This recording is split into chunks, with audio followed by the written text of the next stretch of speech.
cây lê đầm cái con chỉ đi ngã cây hi các hạt bể khó đâu bồi giặt ná hi nấu tê đâu các hạt bể giặt ná hi nấu tê đâu giặt khô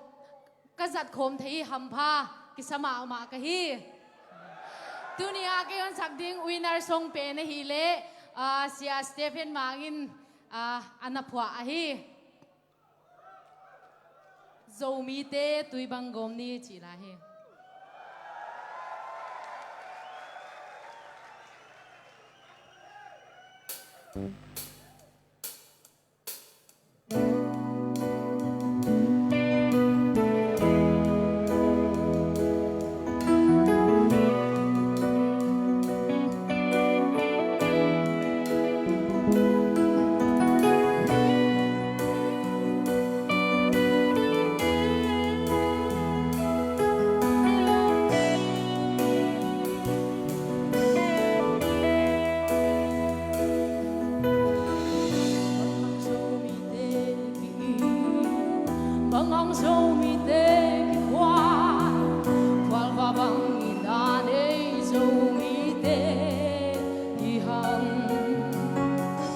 bang hangin ki lâu đi bang hangin ki khoa lâu đi tuôn sung khát biang lai dòng tê hi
dầu mi tê tùy bằng gom ni